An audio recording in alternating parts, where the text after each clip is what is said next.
Yeah, this is a continuation.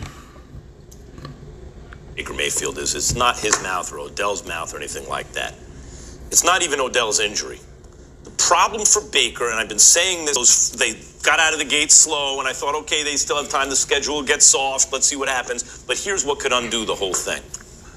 I believed Odell would be fine this year if he wasn't getting the ball, because he's surrounded by ballers. If Nick Chubb is getting fed, if Kareem Hunt in the second half of the season is getting fed. There is no planet in the universe. There is no alternate reality in existence where Odell Beckham would be okay with being on a team where he didn't get his fair share of touches. Now, I'm not saying he should, out of the 40 passes that a quarterback throws, I'm not saying that he would want 20 passes or something like that. That'd be ridiculous. Every single game, that'd be ridiculous. But he would at least want 10 targets a game.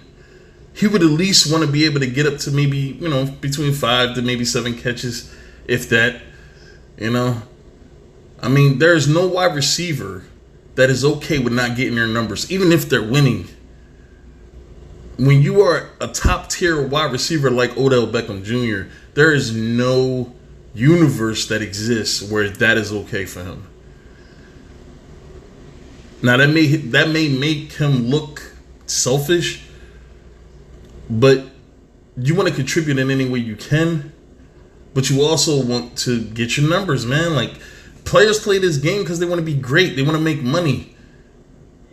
And both of those things, you need numbers. You need numbers. You need numbers to be able to be great. You need numbers to make a lot of money. If Landry's getting fed and Njoku, but he got hurt, is getting fed, then it's got to be spread around. He gets it. They'll be winning. This is the danger for Baker Mayfield. If Odell looks at you at a certain point and goes, you're just not a baller, that's the problem for Baker. Because Odell, with the reports coming out that Odell Beckham Jr. already wants to leave, he's already lost that confidence. He's already lost that respect. And I believe the reports, but I'm not going to say they're true. All right? I believe that there may be something there. I'm not going to wholeheartedly say that this is 100% true that Odell Beckham has been saying this. But I will say I would not be surprised if it came out that he really said all this. Because he really wants to, I believe he wants to leave, man. He didn't ask to be there. I said this in a previous video. Yo, Odell did not ask to be there. He didn't ask to get traded there. They traded him there. Because apparently the Cleveland Browns were willing to give, I guess, the Giants what they wanted. He didn't ask to be there. I mean, to be honest, I think he wanted to go to New England. I mean, he was subbing the entire time that the whole trade thing was going on. He was subbing the entire time. Sending fucking Tom Brady, putting messages on his pictures on Twitter and all this other shit, man. I'm pretty sure he wanted to end up there. But he didn't want to be in Cleveland, just like Antonio Brown didn't ask to be in Oakland. I mean, sometimes you get sent places. Just like Kyrie didn't ask to be in Boston. Sometimes you just get sent places. And you try to make the best of it out of it as you can. But when you see that it doesn't work, I don't know. Things change. Now, why did Odell Beckham... A question could be asked, why did Odell Beckham sign, I guess, the extension to stay there longer? Oh, no. I think he already had a contract. Sorry. He already had a contract from New York. So he didn't even sign a contract there, which changes what I was about to say. Because for some reason I thought he signed an extension. Maybe I'm thinking about somebody else. I could be. Sometimes I get mixed up with all the shit that goes on in my head. But he had that contract. He may be looking to get bought the fuck out. I would not be surprised if he tried to get bought out at the end of the season. But, we'll see. It's a baller like that. He's made of like football talent. So I gotta be honest, I have Odell Beckham Jr., and I said this before, I have him over Julio Jones. Although I think Julio Jones is a phenomenal receiver, I think Julio struggles with being invisible sometimes. Like the Super Bowl against the Patriots, I thought he should have had a way better game than he did. Now, he made a couple of great catches, but He should have had a better game.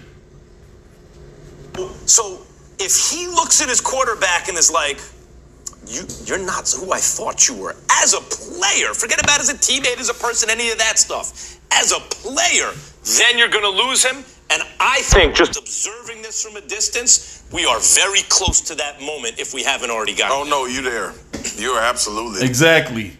Odell wants to leave. You are already past that point already. He's already lost the confidence. Odell wants to get out. There.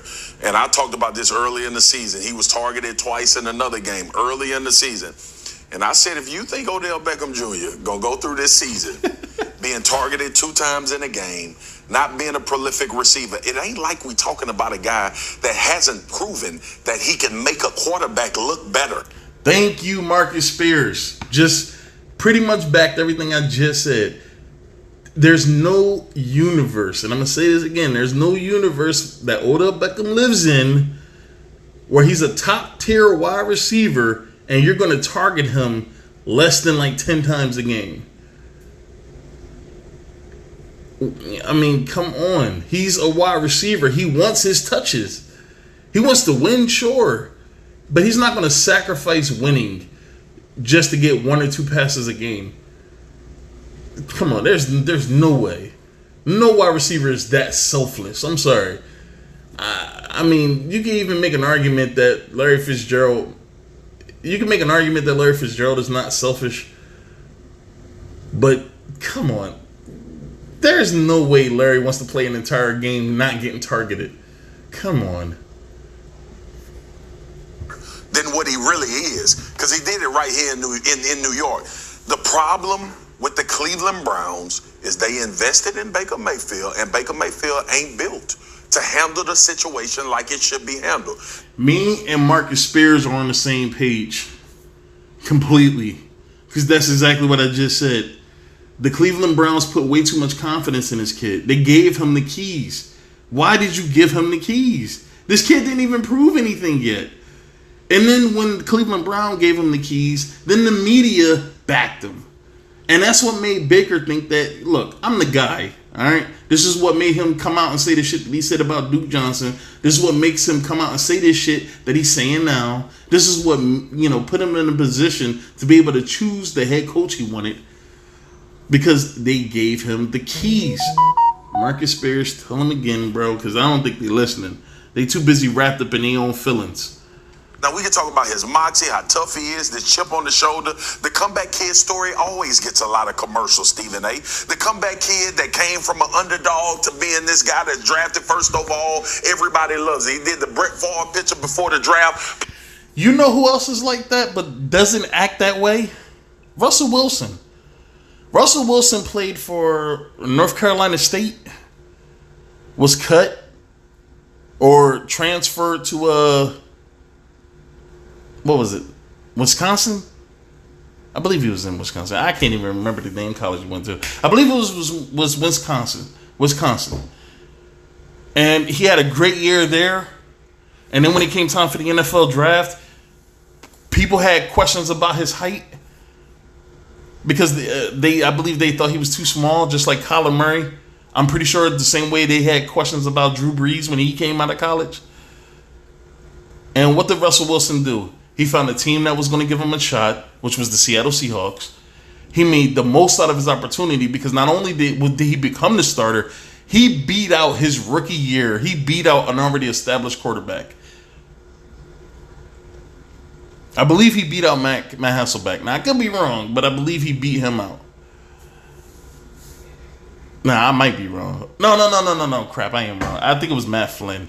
I'm getting my years all mixed up, sorry. But he already beat a quarterback that has proven that he could quarterback in the NFL. He beat him out, became a Super Bowl champion, 2-time Super Bowl attendee. I mean, Russell Wilson right now is probably my favorite quarterback in the NFL, and he might go on to be a Hall of Famer at some point.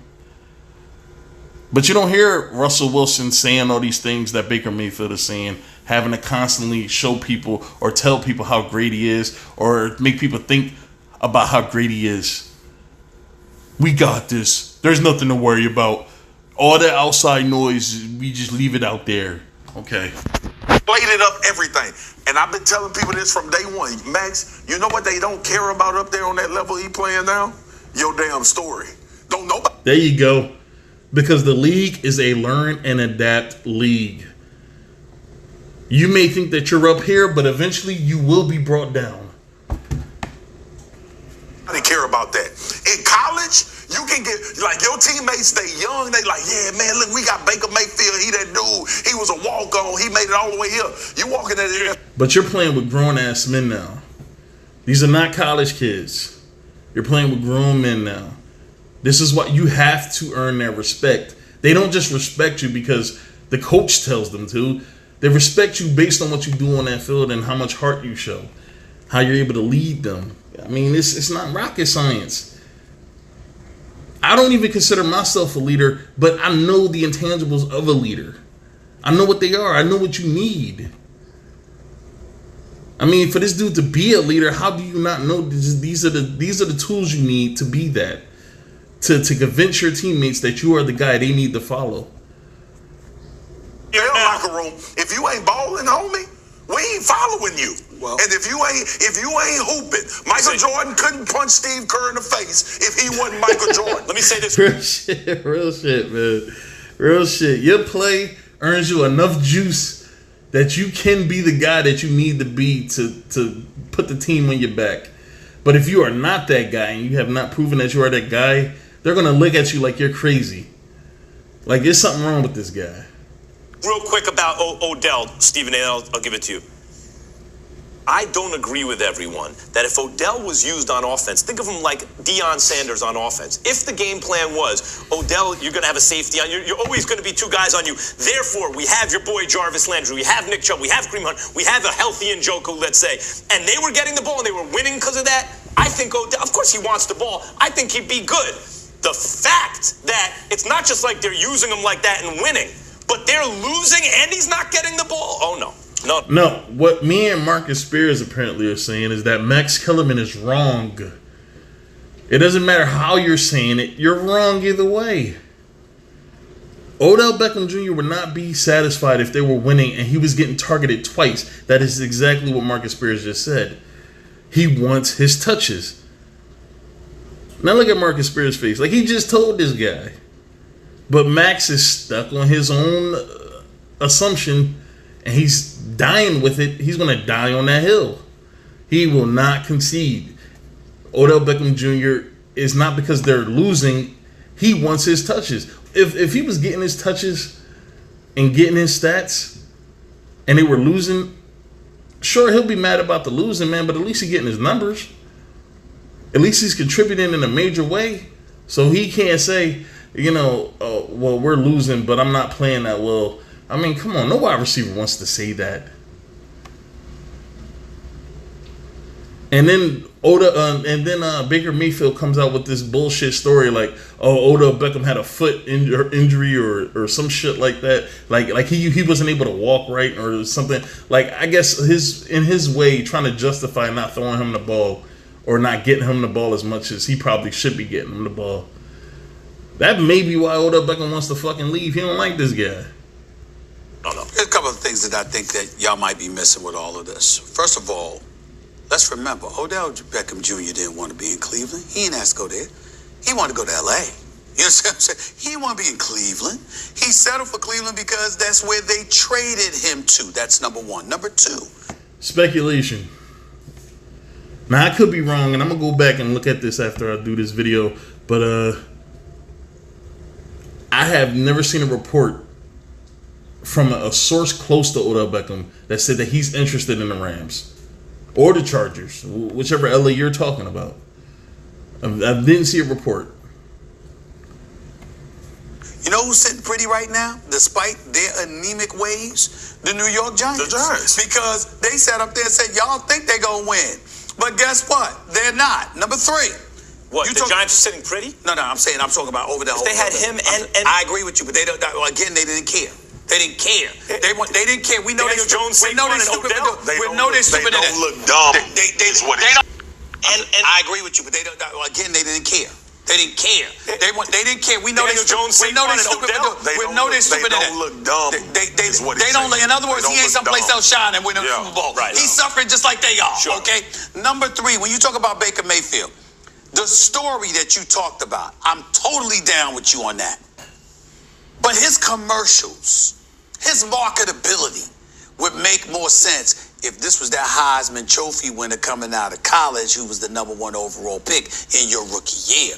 You did this for him after year 1 because he won a few games with Kitchens. The fact of the matter is that once that 1-year honeymoon is over, excuse me, there was a lot of stuff to see around the NFL with dudes that could have been marketed.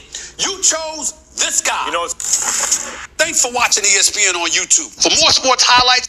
All right, so that's it, man. I'm thoroughly surprised that Marcus Spears came to the same assumption that I did about this whole situation. But it just goes to show, man. Just because Stephen A. Smith and Max Kellerman talk a good game on TV, when it comes down to it, most of the time they don't know what the hell they're talking about. But that's it. I'm done. All right.